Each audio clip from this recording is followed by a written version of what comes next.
find yourself running out of breath in a song, or not knowing where to breathe, or taking a breath that's too big and still finding that you're puffed and out of air?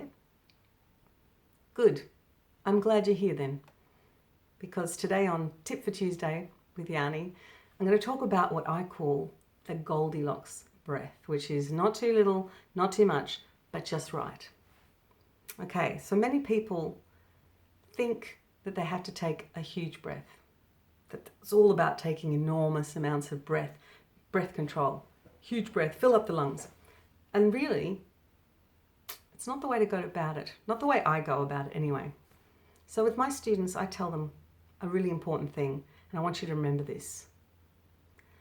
Look at the phrase in front of you and take as much breath as you need for just the phrase in front of you. So if the phrase is short, take a small amount of breath.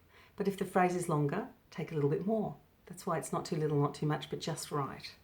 So the Goldilocks amount of breath. So I'm going to demonstrate using House of the Rising Sun. And I always say to my students, singing is made up of choices and decisions that you make. And often they're made on a split second.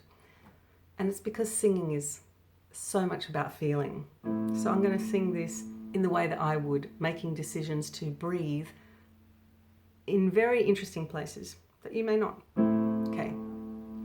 There is a house in New Orleans they call the rising sun, and it's been the ruin of many poor girl, and God, I know I'm one.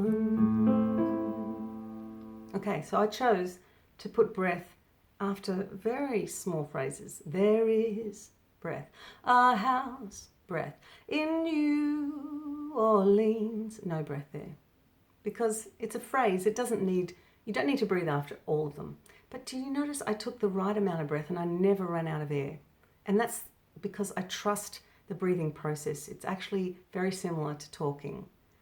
So I suppose if you run out of breath when you're talking, that could be a problem. It's a really good thing to practice.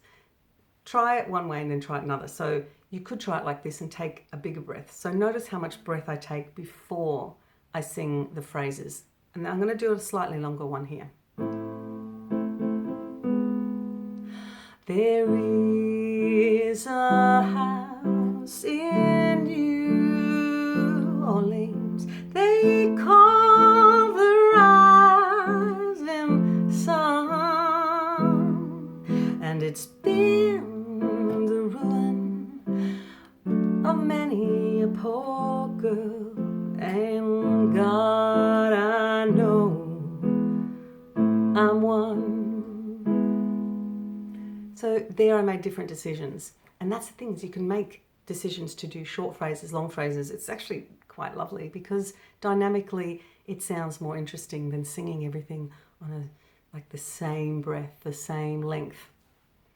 So think of the phrase in front of you, imagine it, see it, feel it, hear it, and then take just the right amount of breath. Not too little, not too much, but just the Goldilocks amount of breath.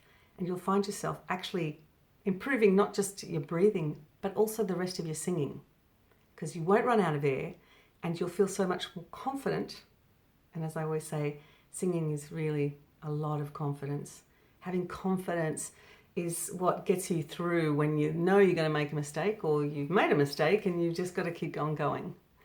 And if you ever want any lessons, I do lessons on Zoom at the moment. So go to singwithyani.com and look under lessons. And I do Zoom 1 hour and an hour and a half lessons, and I teach straight into your face. And I teach pedagogy as well. So it's about knowledge. It's about empowering you to know which path to take so that you don't just sing scales and then go, now what do? I don't really know what I'm doing. This is all about getting you to understand what you're doing, and that's so much more empowering and gives you so much more confidence. So good luck with your Goldilocks breath. Give it a go. And I'll see you next Tuesday, Tip for Tuesday with Yanni.